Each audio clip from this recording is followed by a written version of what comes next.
You know, people should laugh every day. It's good for you. The problem is you can't go out and see a comedian every night of the week. You people have got to learn to amuse yourselves. And I'm going to give you a couple of tips. Like, for instance, the next time you're the lead car in a funeral procession, make a wrong turn. Oh, what the heck? Lead everybody through a car wash. Hot wax for the bereaved. They like that, you know. And my favorite thing, you can do this anytime. The next time you're in the supermarket, put things in other people's buggies when they're not looking. And then get behind them in the checkout line. I swear, you'll see them, they're just like this, like.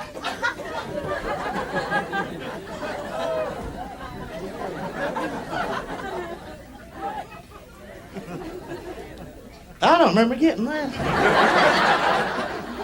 Then they'll pay for it.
And listen, think about this.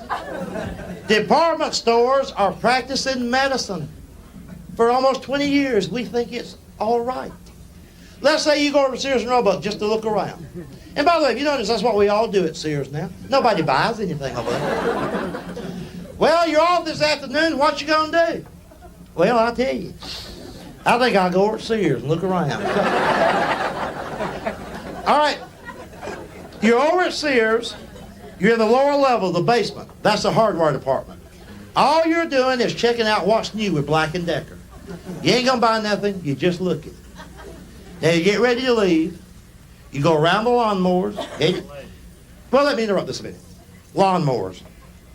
On every lawnmower you've ever seen, not a sticker, not a label, embedded, molded into steel so you can't ever erase it. It says, keep hands and feet away from blade. You know what that means? Sometime in the past, some nut has said to his wife, honey, come here, let's trim them toenails of yours. Anyway. All right, now, you're leaving Sears, you're headed toward the, listen. You know what else you do while you're there? You always take time to look at that 72 drawer tool chest. Every Sears store has one. They've never sold the darn thing. Nobody wants it. It weighs a ton and a half. Where would you put it? They put it on sale twice a year. Nobody buys it. I grew up going with my daddy to look at that. He'd sit in the Sunday morning paper. He'd say, look at him, Junior. That was me. I see Sears has got that 72 drawer tool chest on sale again. You want to go over there after dinner and look at it? I'd say, yeah, I'll go with you over there. See, I guess that that's what's really wrong with this country today. Sons don't go with their dads to look at toolboxes no more. I bet you that there's some of you in here that never went with your daddy to look at paneling. See? My dad didn't need no paneling. He just liked to look at it. He'd sit in the paper on Sunday morning. He'd say, look at him, Junior.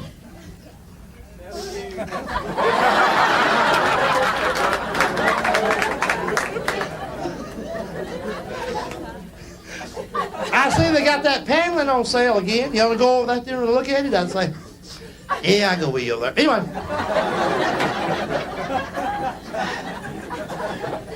And I'll tell you something else, too. I'm going to see my dad again Monday. If he wants to go look at something else, hell, I'm going to go with him. You ain't got but one daddy, you know. All right, now, we're still in that Sears store, ain't we? We got to move along. Now, all right, you're leaving Sears, headed toward the door. On your way out, you bump into an optometrist. Listen to me, there's an eye doctor working in the basement of Sears. Don't you know that his mom and dad are real proud of him? Think about his parents. They're the ones that mortgaged the house, cashed up the life insurance to educate this pork, hoping someday to brag on him. Hey, George, that son of yours, the one went to college for 13 years. Where's he working now? Sears.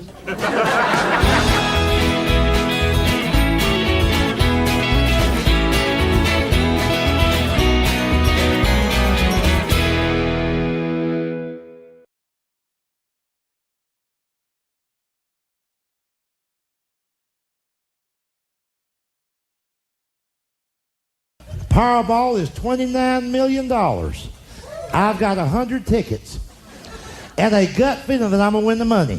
And here's how you'll know if I do. You'll never see my fat ass again.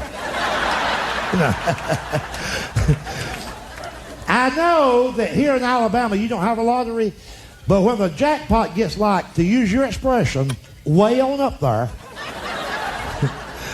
y'all will drive to the state line, but you just won't mess with it for $2 million.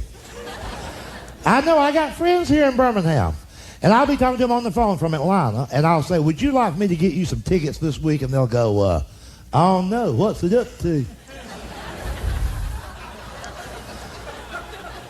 I go, well, it's just $2 million. They'll go, no, hell, I ain't gonna mess with it. Like if it's just $2 million, I just shouldn't stay here at Jiffy Lube.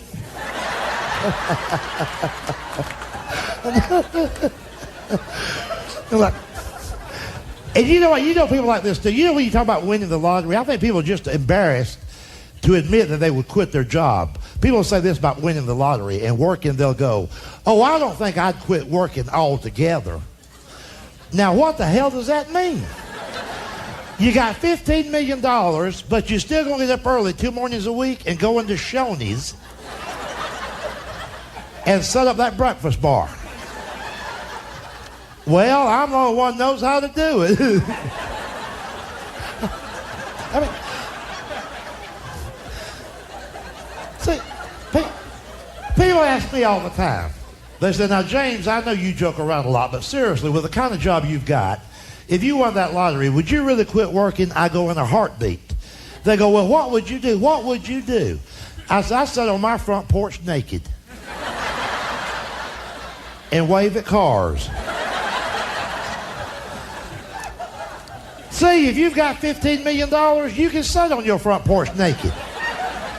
A family of 4 can drive by in a station wagon, and a little kid will point up there and go, look, Mama, that man's naked.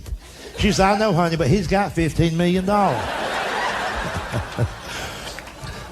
They just call that eccentric, you know.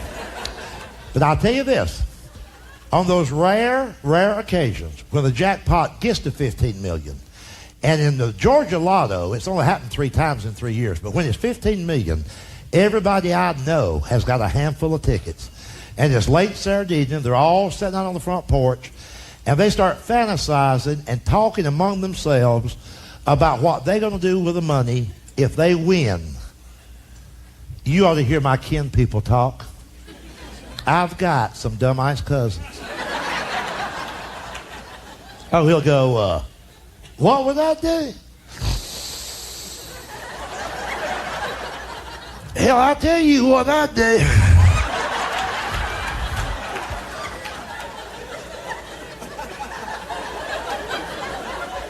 $15 million. You damn right I know what I'd do. I'd put a new roof on this house.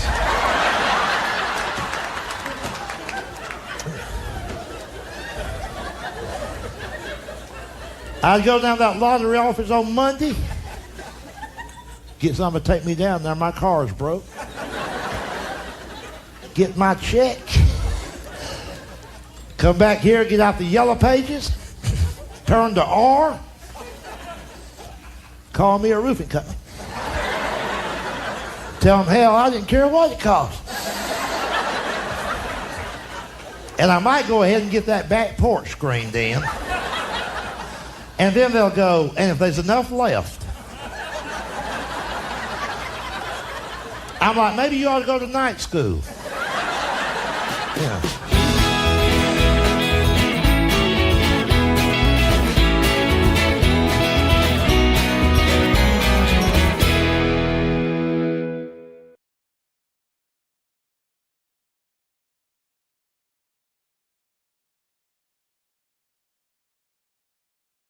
This little survey I've been taking off and on now, I'm in my 5th year.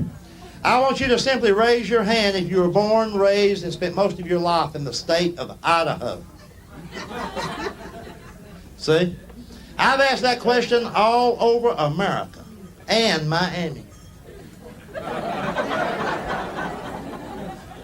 If you think about it, you've never gone to school with, worked with, lived near, or bumped into anyone from Idaho. So I'm figuring, heck, maybe ain't nobody out there. If any place needs tourists, it's Idaho. So what do? They spend $20 million promoting themselves as the potato state. Lord knows, that'd sure as heck make us all want to rush right on out there. Yeah. Where are you going on vacation this year? Well, I'll tell you. Yeah, I think I'll take the wife and kids out to Idaho. Let them look at some taters. The kids, they got that new Polaroid. We'll get there and take some pictures of some home fries, crinkle cuts. Just make a summer out of it, you know. Oh, my. Some evenings when you're on your way home from work, stop at a funeral home. Go in there and tell them you want 8 gallons of embalming fluid to go. You won't get it, but you know that guy won't sleep for days. He'll be like, you know. I think one reason I feel pretty good, I just had a vacation. Most people take them in the summertime. Let's say you're on vacation. You get up early one morning, get outside your motel. You go out by the pool. You stretch out on a lounge chair. All you want to do is soak up some early morning sun. And you look over there on the fence, and you'll always see a sign there that says, no pets allowed. You know what that means? Sometime in the past, some nut has said to his wife, honey, let's put the pony in the pool. Well, heck, he's been cooped up in that motel room ever since we got him. Just laying there, eating Cheetos. And watching HBO. Oh, he loves HBO. Saw The Godfather this morning. It scared him to death. Go get him. Let him splash around.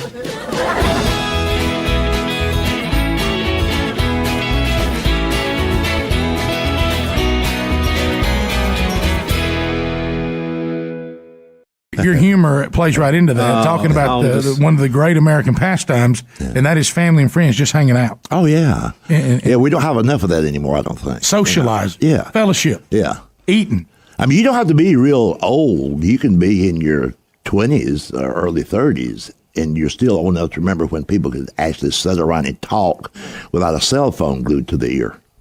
And it's very hard cell to phones tell. are kind of new in society, basically about a decade, really. Yeah. Well, it dawned on me. I was talking with a friend of mine this past weekend, and we were headed outdoors to go hang out, and he was talking about something happened at some time, and he was just in college, and he's in his early 40s. Right. And he said, and they had to try to find me. They just called the phone of a friend where I was over at his house because we didn't have cell phones. And I thought, wow. That's odd. They're you know. So so I don't tolerate that much. In other words, like you see them in restaurants. Mm-hmm. People go out as a family to eat. There's 5 members of a family sitting there, 4 of them on the cell phone talking during dinner. You see people eating with one hand, talking with the other, and I'm thinking, what phone call could be that important? What's really that important? Right. And that mamas had changed because my mama wouldn't tolerate a hat. Not us either. Singing. I don't know where that one came from. I said, now who declared we can't sing? In some reason, there was some rule. Did you have that in your family? Oh, yeah. No, you don't sing at the table. You go to the table to eat and you talk. Because you have to open your mouth. I can remember being at the supper table and the phone ringing. Of course, you don't have to get up to answer it. My dad wouldn't let us. Yeah, we do that now. Yeah. What do you do? What would he do? Just give us that look. Remember, there's no voicemail then, no answer machines. Yeah. No caller ID. Yeah, hell, they'll call back. And now you see people where but really, that's what Yeah. What's wrong with it? You know what? That's the way I still am, Like, my cell phone's in the car. I never take my cell phone. I don't take my cell phone in buildings. I text one time in front of James. I would never take my bad. Yeah. Texting, don't get me started on that. Yeah, he threw it right in the potatoes. I have a very cool, hard stance on texting. Right. Every time I read in the paper, hear on the news where these single car accidents, where they were texting, ran off the road, hit a tree, and died. I'm so glad they're dead. James. I am. James Gregory. And I say we're off to a blistering pace today. No, I'll tell you why. I'll tell you why. You're saying only single car accidents. Because sometimes you cross the median to hit an innocent person. Yeah, and you're not for that. No, but see, I tell you why I'm glad they're gone. They're out of my way for one thing. Number two is if these idiots who text and drive, I don't know why would do that. If they do that on a regular basis, tomorrow they could cross the line and hit my sister. Yeah. Tomorrow they could cross the line and hit my nephew and niece or the people I love. I agree. So if they go ahead and die today, I'm okay with that. But that's the reason why I've never understood why we're having to have a law about people texting and driving. How can there be people that think they should text and drive? Well, they're just idiots. See, that's one thing you can't legislate.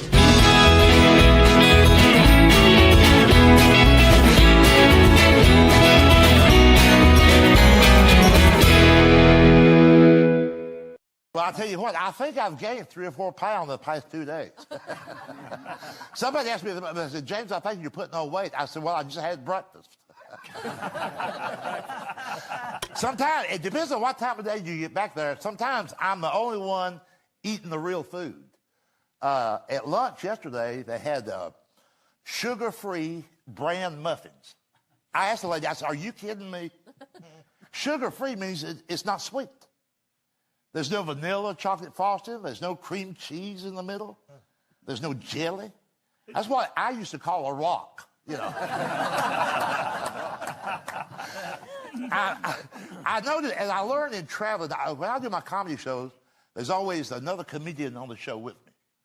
And it's usually a guy that's much younger. Like age-wise, he's a generation behind me. And I don't know where in the dickens these young guys, I don't know where their mother was. I mean, these guys were not raised right. I mean, they don't smoke. A lot of them don't even drink. I mean, ain't that odd? It's like working with little girls, really. I mean, we go out to lunch. I'm embarrassed to go to lunch with them. I wouldn't be embarrassed if these were women. These are grown men in a public restaurant, a 5-page menu, and what do they get? Tuna tomato. Tuna tomato. Or an $8 Caesar salad. You think about this now. It's 4 ounces of romaine lettuce. 4 ounces. And they go, it's just $7.95. Let's all get one.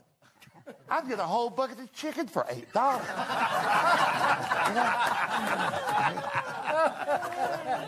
And everybody's in this health craze now. The political correctness is even taking over our eating habits. I'm just not going to jump on that bandwagon. I mean, I went to the doctor. I had a complete physical from head to toe in 1968. Why do I need a second opinion? I mean, and they'll make fun of my food because while they're sitting there grazing around their lunch, they just graze and interrogate the waiter. Was this butter? Is this margarine? Was this fried? Was this grilled? Come on, eat. Just eat. You know? While they're going through all that, I'm sitting there with chicken fried steak, extra gravy, mashed potatoes, extra gravy, a lot of cornbread, a lot of butter, and I mean real butter. None of that little wimpy stuff like, I can't believe it's not butter. Come on. And they also have, I can't believe it's not butter spray. It's a butter mist. I'm going to tell you all something. If your daughter is dating a guy who sprays his butter, there's not going to be any grandkids. I'm just telling you.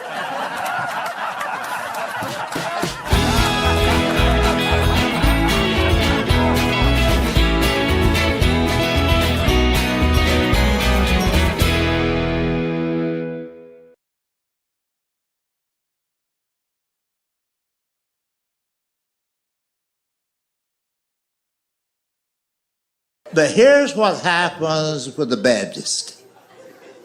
More likely than not, we'll spend more time talking about the food and who brought which dish than we do talking about the poor fellow who passed away.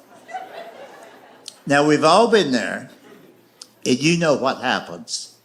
Somebody dies, and everybody starts showing up. Some of them we haven't seen in weeks, months, or years. The reason they're there now is because someone has died. But once they get there, all the conversation goes like this. I'm going to try to illustrate this if I don't fall down.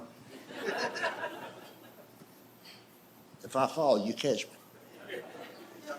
There's two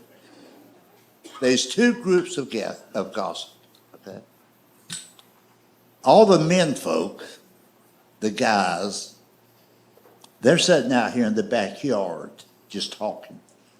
Now remember, the only reason they're here is because someone has died. But here's their conversation. Have any of y'all heard her say what she's going to do with his pickup?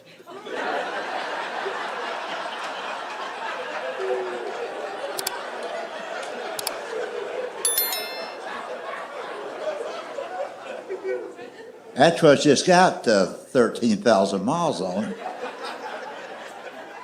I wouldn't mind having that truck. Well, she can't drive it. It's a stick shift. I'm going to ask her about that truck. Of course, I ain't going to say nothing right now.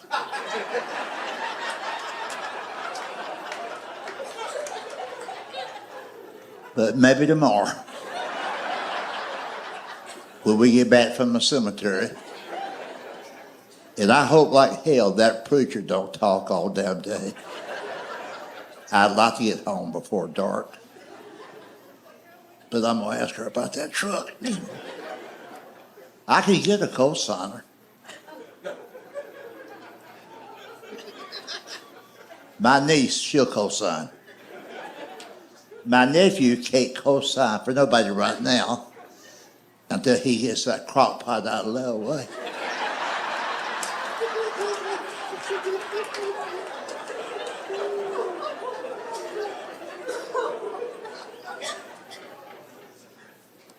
But the real conversation, folk, is among the women folk.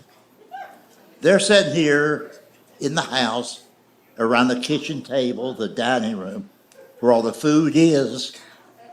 Here's their conversation. Well, I see Elizabeth brought that macaroni salad. I knew she'd do this. I guarantee you one damn thing. If it had been somebody on her side of the family, she'd have brought some kind of meat.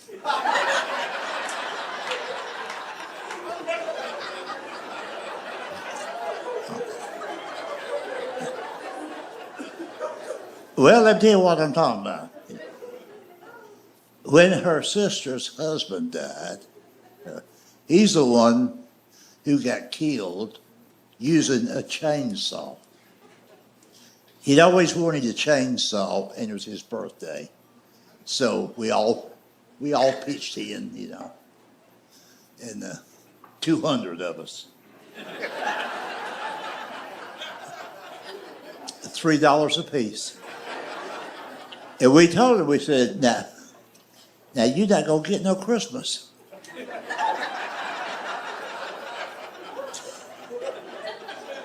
But anyway, he was outside there cutting down fence posts.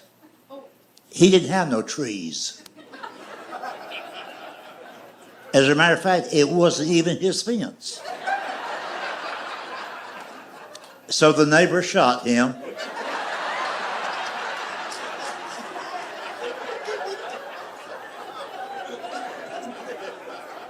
Anyway, when he died, that being her side of the family, she baked a ham.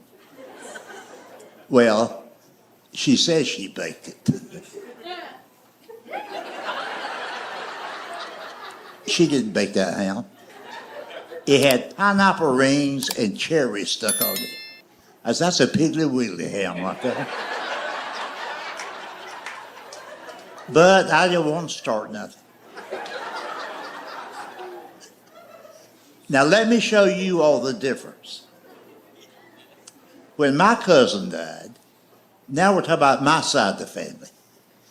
He's the one who drilled himself to death. Right? What happened was he had this high-powered Black & Decker drill, and he was going to put the screw back in his cowboy belt buckle. I know. I told him, I said, I think I'd take that belt off first. He said, don't tell me how to use my drill. I said, okie dokie. He about halfway through and sneezes. And his own blood thinner.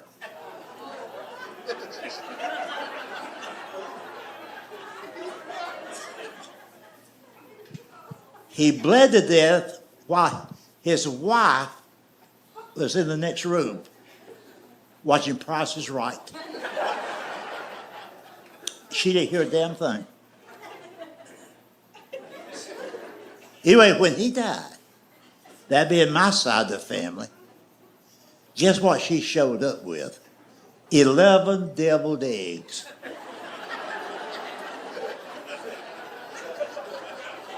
Now, who in the hell would make an odd number of deviled eggs?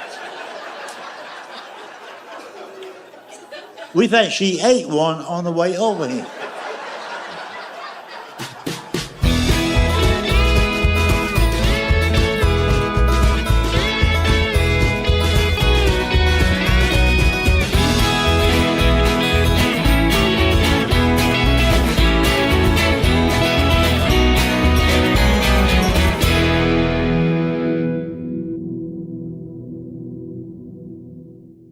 Bubba, let me tell you what my definition of an intellectual is.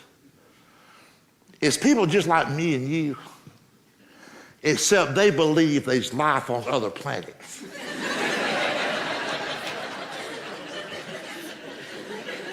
Even if they don't believe it, they act like they do. See, people with common sense like you and I, we know there's no life on other planets. It's just us. If there was life on other planets, we'd have sent them some foreign aid by now.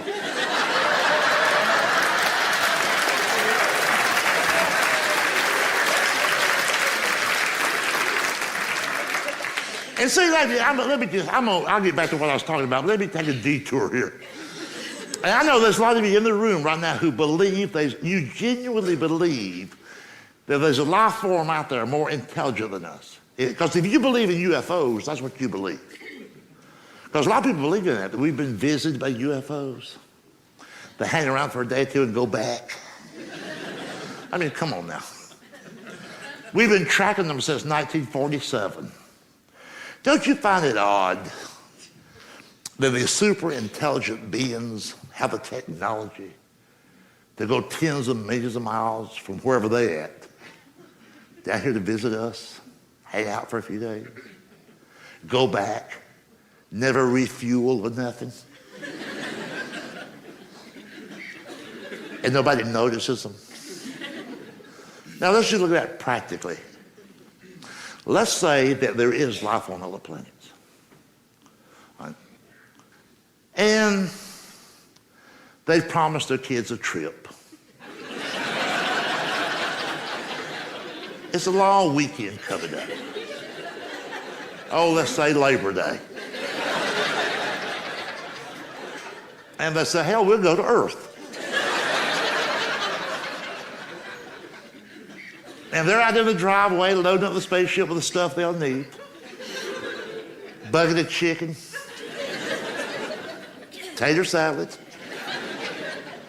fuzzbuster. Well, you know they're going to be speeding. And the dad says to all the kids, all right, kids, if y'all got to pee, you better pee now. I'm not stopping every planet we come to. And they take off and they come all this way. Don't you think just once, since 1947, just once, wouldn't they have landed maybe in Orlando, seen Disney World or something? Times Square, the Grand Canyon, but no. They always land next to a hog pen in Arkansas.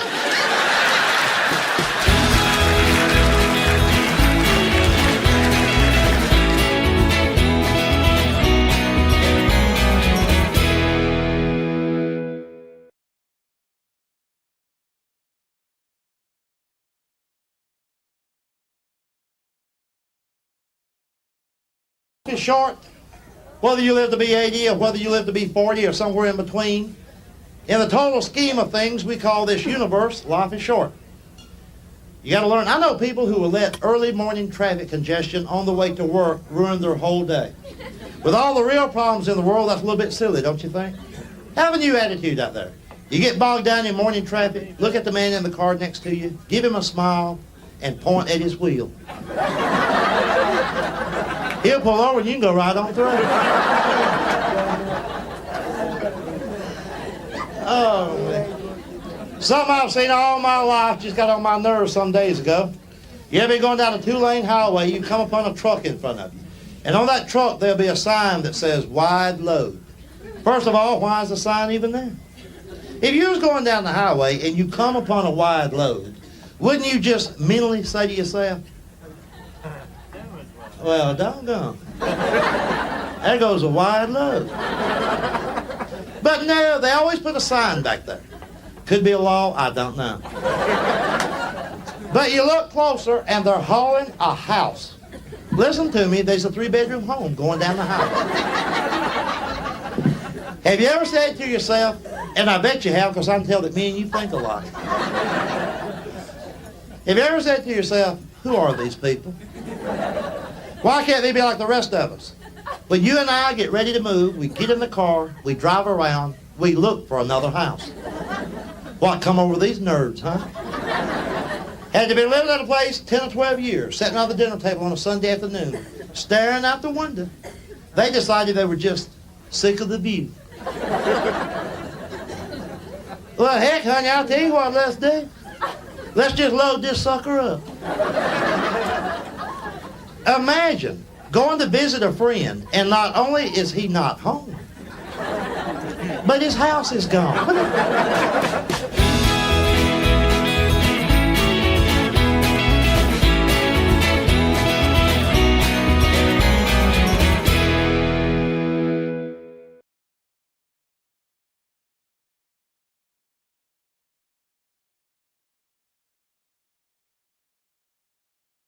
You're leaving Sears, you're headed toward the... Oh, listen.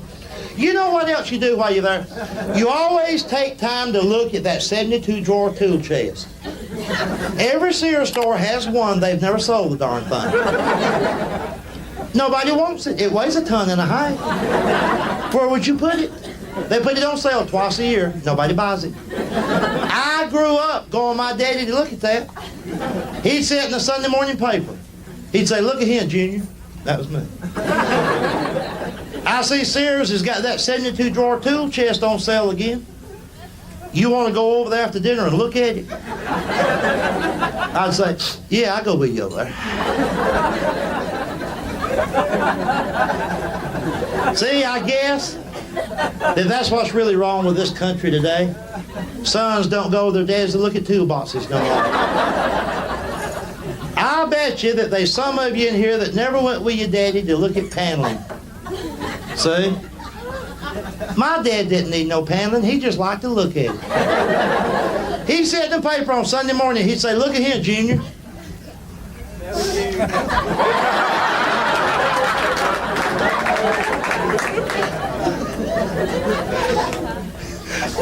I see they got that paneling on sale again. You want to go over that there and look at it? I'd say, "Yeah, I go with you over there." Anyway.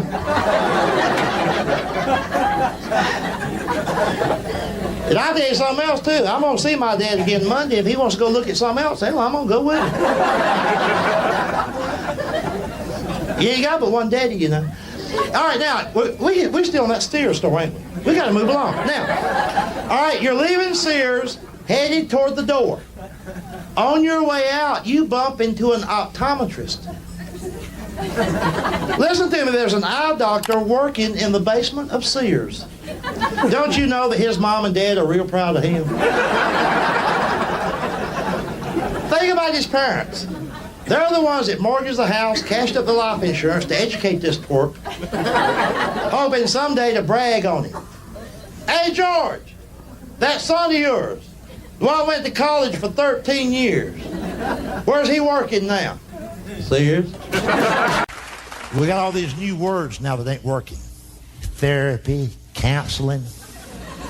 Yeah, my daddy took me to counseling, all right. How about this? Bonded. Ain't that a new word? Bonded. It works like this. You're 35, your dad is 60. Have you bonded? Have you bonded?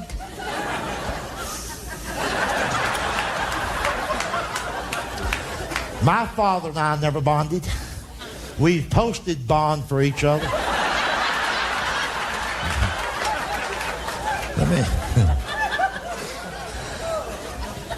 Let me tell you guys something. And here's how you know whether you got a good relationship with your dad. Think back when you was like 16 or 17 and you was dating somebody you was wanting to impress, and you didn't want to drive your old piece of car on the date, so you kept begging your daddy to let you use his car. And you said, "If you'll let me use your car, I won't drink." Liar, liar, liar. So he finally gives in and lets you use it. And you're almost home free. It's 2 o'clock in the morning. You dropped her off somewhere. Said, "I'll be back. I'll get this car home." But just before you get home, the cops pull you over, take you in for driving under the influence, and tow your daddy's car. You're scared to death. You know your daddy is going to whoop your ass. You know he is. You've never been as scared in your whole life. You dread calling him. But even though you dread it and you're scared, it never occurs to you to call anybody else but your daddy. You tell the guys he's fingerprinting you down there, "Well, hurry up, I need to call my daddy. He'll come and get me." And here's what happens.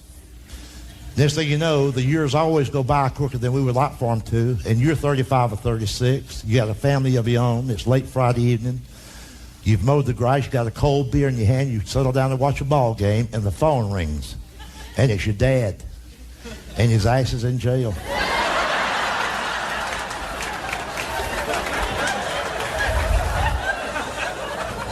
He just beat the out of the UPS man.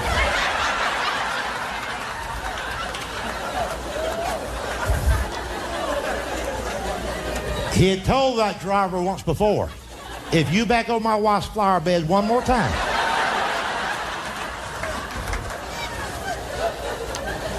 If that was a time when a man did what a man said. So the UPS truck backed over her buttercups. Your dad's in jail. But as they're processing the paperwork, he tells them, well, hurry up. Need to call my boy, and he'll come and get me. There's bonding for you right there.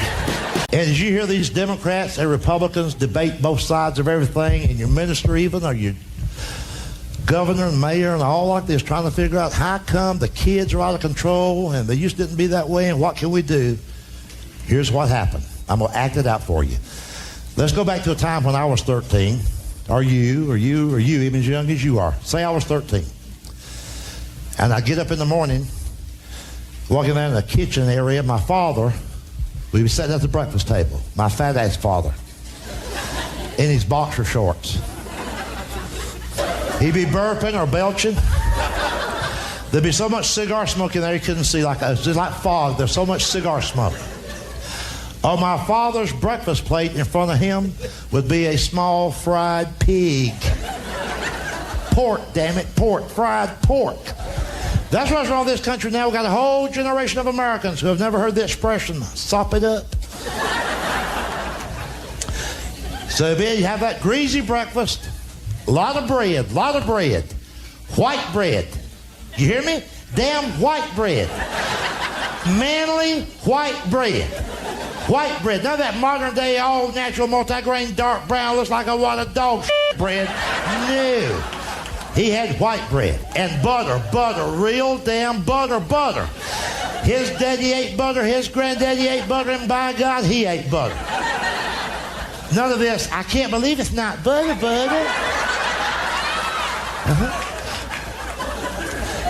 And guess what they got for some of you young guys now? You young guys, those of you who go over to Applebee's or TGIF Fridays and pay $7.95 for their stir fry.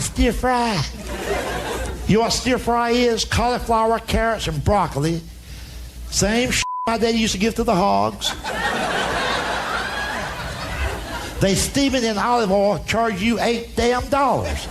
Not only are you a wuss, you're a dumbass.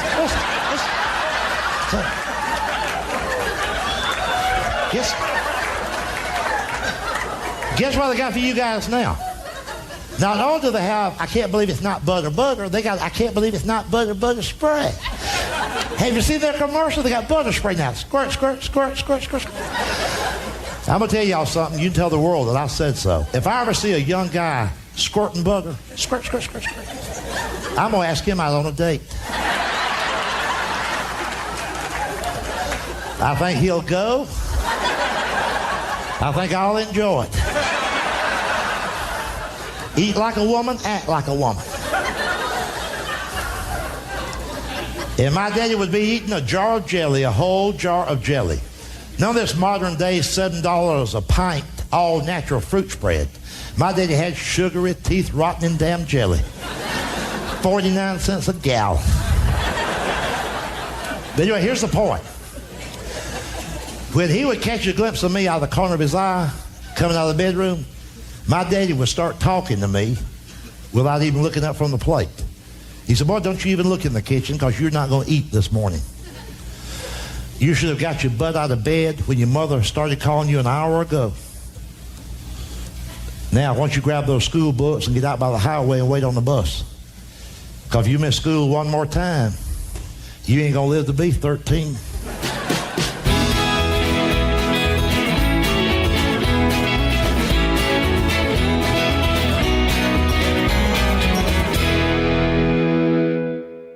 And how often have you heard this? The very moment your friends find out you're afraid to fly, they will kill you with logic. They'll go, more people die in car wrecks than they do plane crashes. I go, so? That's the way I want to go. Damn car wreck. Where I'm from, it's kind of like a tradition. Really, we don't have heart attacks in my family. We just hit damn trees. Usually on the weekend. Just out drinking. Well, say, folks, think about this. At least if you die in a car wreck, it'll give the kin people something to talk about at the funeral home. Have you ever noticed that? When someone passes away the result of an auto accident, at the funeral home, they won't talk about the dead guy. They'll talk about the damn car.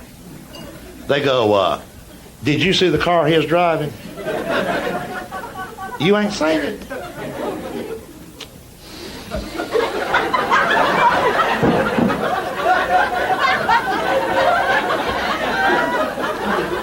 Why, it smashed all to hell.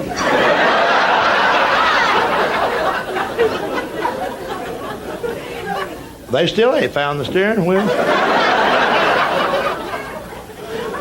Well, you can't even tell what kind of car that is.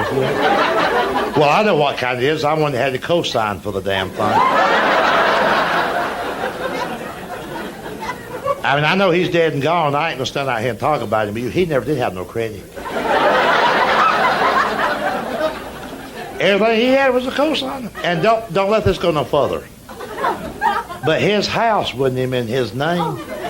Hell no, his daddy bought that damn house.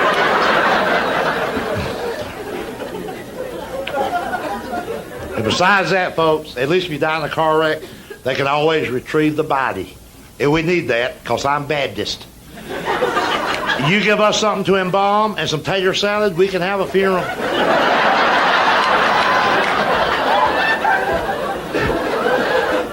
This ashes in an urn ain't for us. Oh, hell no, we're going to throw dirt on somebody.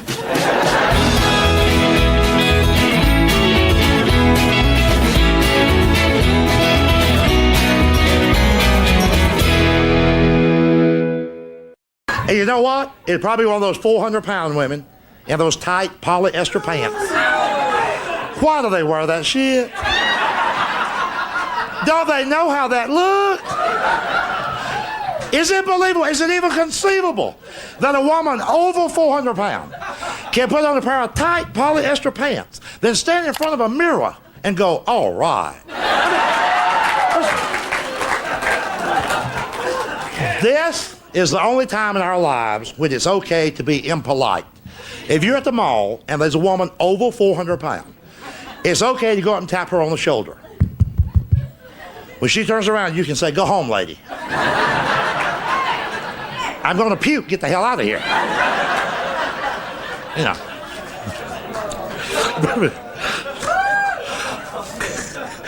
It probably. Well, you know. Yeah. It's always, see, the fat people are the ones that's always on a diet. I got an aunt been on a diet for 35 years. Ain't lost a damn pound. You know. Yeah, they try all the fad diets. No, Dr. Stillman, the water diet. You had to drink 14 glasses of water every 24 hours. She lost 2 pounds the first day. Her bladder fell out. So, but I invented this diet. You write this down. I don't mind. What you do before every meal, you drink a half a pint of Seagram 7. You're still hungry, but you can't find your mouth. But anyway, back to the fat lady. I'm going to tell you a true story related to that subject. When children are 3 or 4 years old, they can be brutally honest. Because they are old enough to talk, that don't mean they're old enough to know about good manners yet. When my nephew was 4 years old, he and I had an A&P on a Sunday afternoon. And in the store that day was the biggest woman I'd ever seen in my life. Ah, damn. It might have been 500 or 600 pounds. Hell, I don't know. I do know that it looked like a crowd. And she had on these tight polyester pants. You know, little irrigation ditches and all.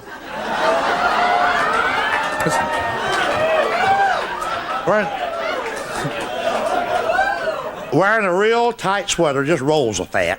Hell, might have been food in there, I don't know. And she was wearing a beeper. The minute my nephew saw her, he said, look at that fat woman. I said, shut up. He said, boy, I said, God damn it. Thank goodness the lady disappeared up the next aisle. But a few moments later, he and I started up that aisle. And at that split second, her beeper went off. And my nephew said, look out, Uncle James, she's backing up. Thank you very much.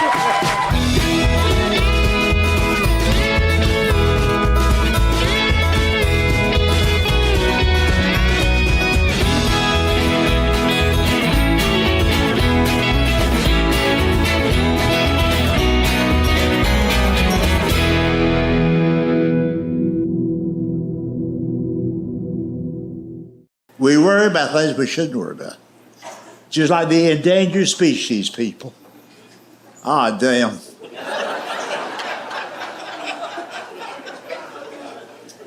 I got a theory that not one single person really cares about the long-tailed kangaroo rat. Do you realize that the majority of the American people support that legislation that's cost us billions of dollars in the past 40 years to preserve various species, some special turtle, some special lizard, and that damn rat? Why? Think. Close your eyes and think. Think. Think. It's a rat. It's a damn rat. It's a damn rat. It's a damn rat. Hell, I hope it does.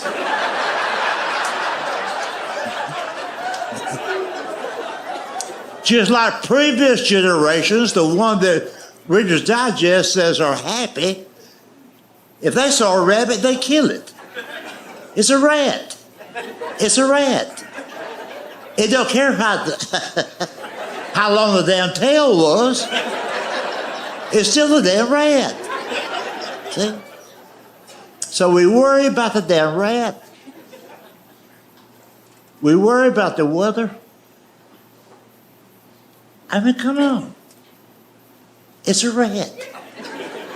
We individually, as my father would say, don't give a shit.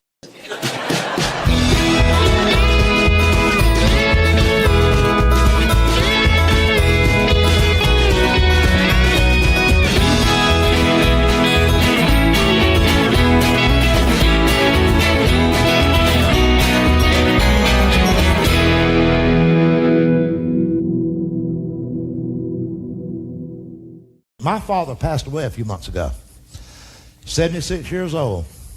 Every time somebody that age passes on, I bet you think this too sometime, I do. I start to think whether we will ever see the likes of that generation again. And I sure do have my doubts. That generation of Americans, even though they were most uneducated of any of us, they had the most honor and dignity and self-respect and integrity and a thumbnail than the rest of the Americans got now in the whole damn body. So,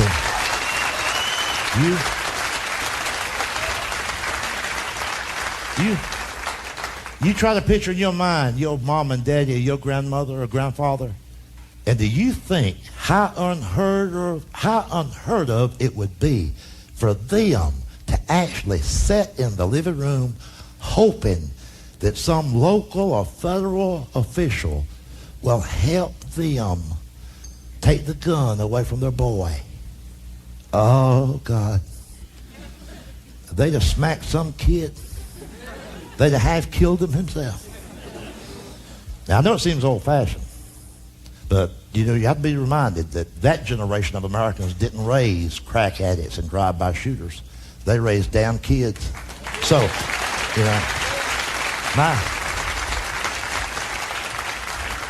we got all these new words now that ain't working. Therapy, counseling. Yeah, my daddy took me to counseling, all right. How about this? Bonding. Ain't that a new word? Bonded. It works like this. You're 35, your dad is 60. Have you bonded? Have you bonded?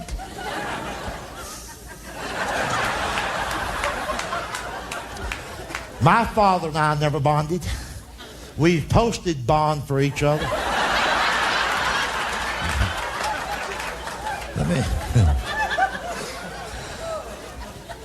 Let me tell you guys something.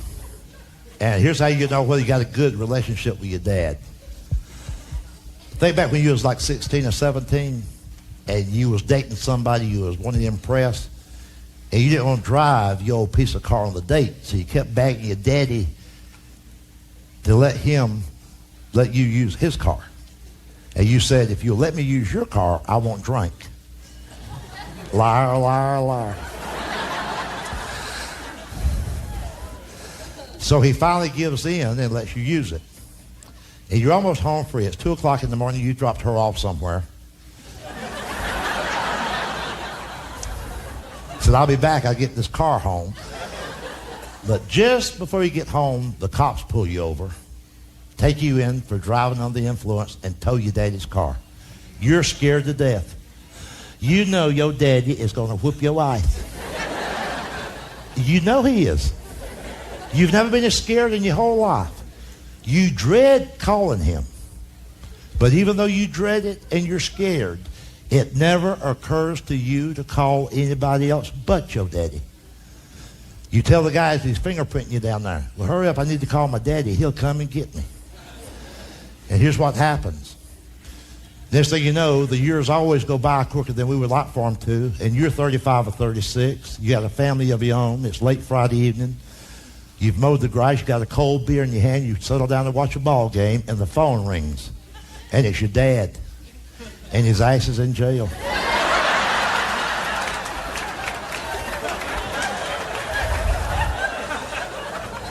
He just beat the shit out of the UPS man.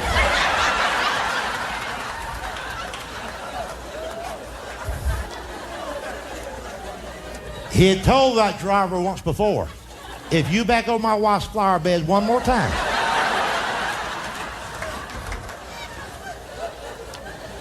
If that was the time when the man did what the man said. So the UPS truck backed over her buttercups. Your dad's in jail. But as they're processing the paperwork, he tells them, well, hurry up. Need to call my boy, and he'll come and get me. There's bonding for you right there.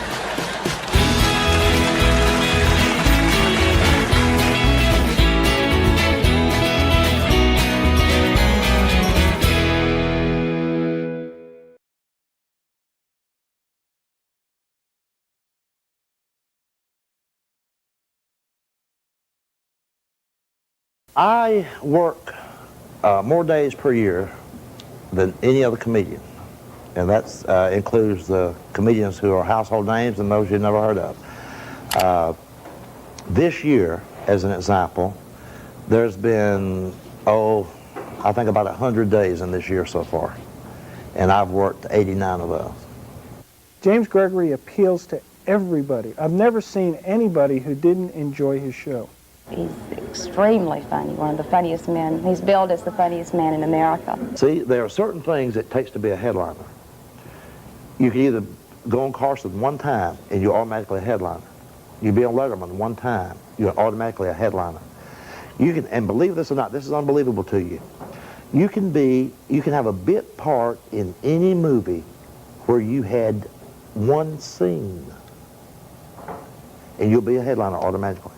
You know. Now, since I had none of that, I had to earn the headline spot. And the way I did that was always being funnier than anybody else on the show. I would say that 90% of all my material is based on something that really happened, or it's very close to something that really happened that gave me an idea. Most of my comedy is based on everyday occurrences that average people can relate to. And I do think that's one reason that I've been as successful as I have.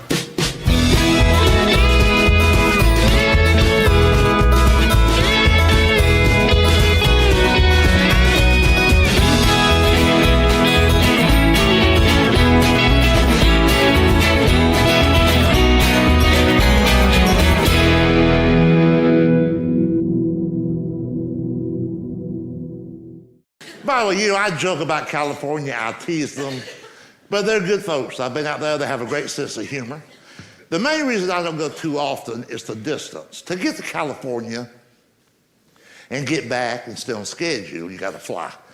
Now, some of y'all may know already, I've had this lifelong fear of air travel. I don't mind flying, say, once a year, just to catch up on my drinking and my praying.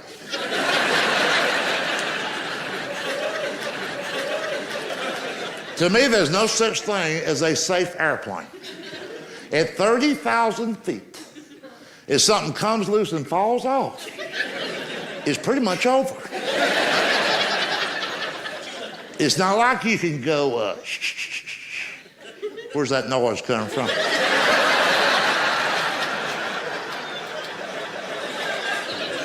I'm gonna pull off up here and see what that is.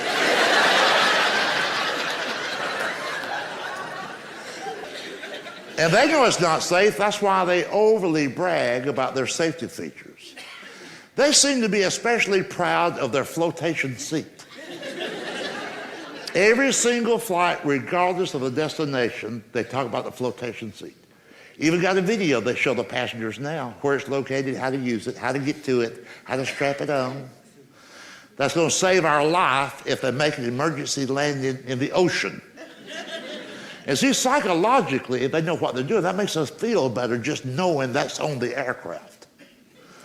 But then if we stop to think, I'm like, well, hell, I'm taking off in Georgia.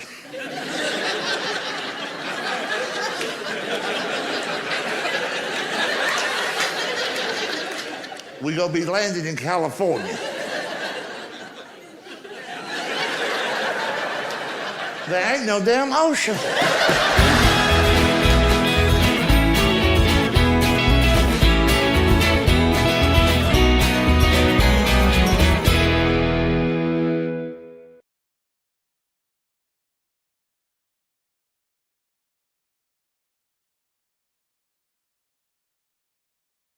Think about this. You go into a grocery store, you buy a lemon pie, bag of lemon candy. You read the label, it'll say made with artificial flavoring or made with imitation lemon. Now you go to the other side of the store to get some furniture polish, they got lemon pledge.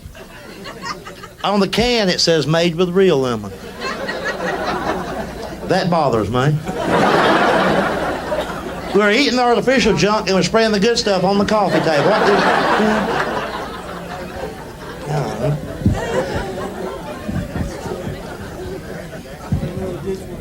I'll tell you all what's wrong with America today.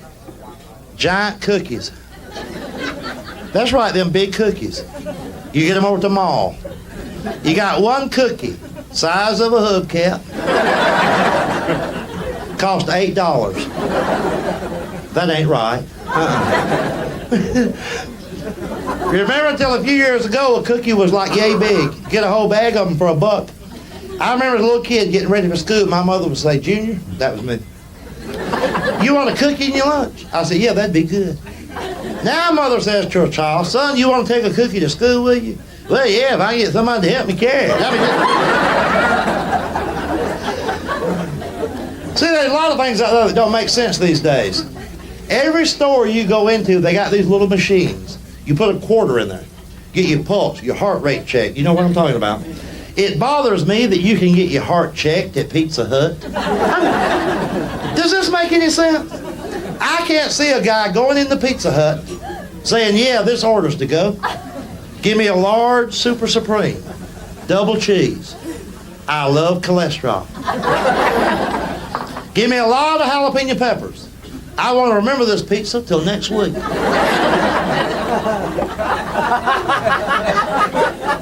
I'll have a pitcher of beer while I'm waiting. And what the heck, I might as well get my heart checked while I'm here. And listen, think about this. Department stores are practicing medicine. For almost 20 years, we think it's all right. Let's say you go to Sears and Roebuck just to look around. And by the way, if you notice, that's what we all do at Sears now. Nobody buys anything over there. Well, you're off this afternoon. What you gonna do? Well, I'll tell you. I think I'll go over to Sears and look around. All right. You're over at Sears. You're in the lower level, the basement. That's the hardware department. All you're doing is checking out what's new with Black & Decker. You ain't gonna buy nothing. You're just looking. Now you get ready to leave. You go around the lawnmowers. Well, let me interrupt this a minute. Lawnmowers. On every lawnmower you've ever seen, not a sticker, not a label, embedded, molded into steel so you can't ever erase it. It says, keep hands and feet away from blade. You know what that means? Sometime in the past,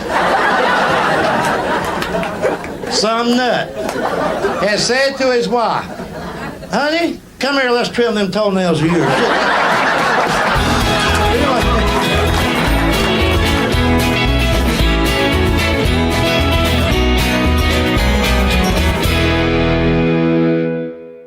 The main thing is, folks, everybody, the whole country needs to lighten up a little bit. Let's not ever lose our sense of humor. People should laugh every day. It's good for you. And remember, all this news stuff you see, most of that's not news. Remember, in Walter Cronkite's day, and that's been a few years ago, you'd never hear him lead a broadcast talking about John Wayne Boppitt. That would have never made his whole... By the way, that stupid son of a... He's doing the talk shows again. He wants to remarry Lorena. You be keeping up with that? There's a man glutton for punishment. Of course, that whole thing was amazing. They sewed that booger back up. And they found it in the bushes. You imagine some guy just out jogging that day?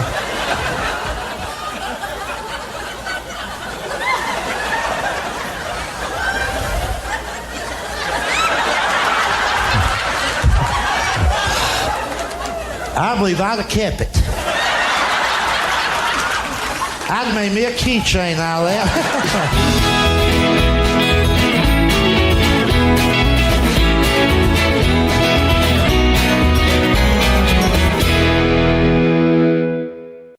So everybody's out on the front porch, and the phone would ring.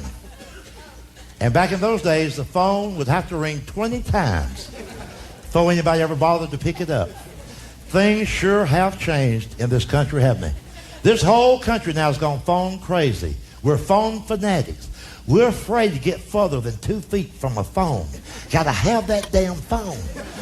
If it rings one time, the whole house goes into a panic. Get the phone. Get the damn phone.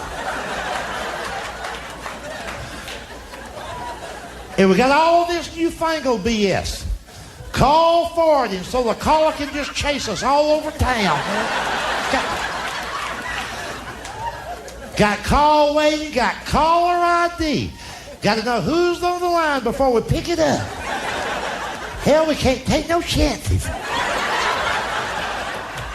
It might be the CIA. We got speed dial, read dial, got memory dial. Got everybody programmed in there just so we can hit one button. We ain't got time no more to hit 7 buttons. No, we're in a hurry. We might miss Wheel of Fortune. Everybody got a portable phone with an antenna, so we have to talk on the deck. Got to talk on the deck. We got cellular phones, car phones, voicemail, Skypage. The whole world's got a beeper. You'll see them every night up in the lobby going, where's your payphone? Where's your payphone? I got beeped. I'm going, damn. Take a night off. They'll call back. But here's the way it once was. Remember back, think back now. Everybody's on the front porch and your mother goes, shh, shh, shh. Is that the phone? And Daddy would go, well, hell, something's ringing.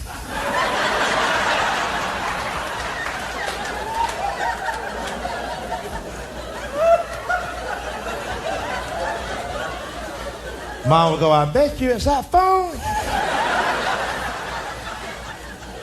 And Daddy would say, it probably is.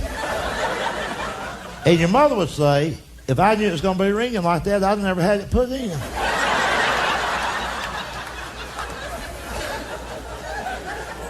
And Daddy would say, I told you, honey, once we had it put in, it'd be ringing. And then she'd say, don't you start telling me what you told me. He said, well, I'll get it. He said, no, honey, you worked all day. Sit right there, I'll get the phone. He said, I don't mind getting it. She said, did I say you minded getting it? He said, well, I don't guess it matters which one of us answers the phone. And she'd say, well, do you want to get it? And finally one of them would say, wonder who it could be.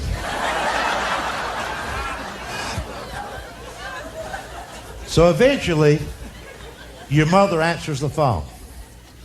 And when she hung up, she would go, Lord, have mercy. And anytime your mama said, Lord, have mercy, only one of 2 things could have happened. Somebody died. or the neighbor's dog pissed in her azaleas.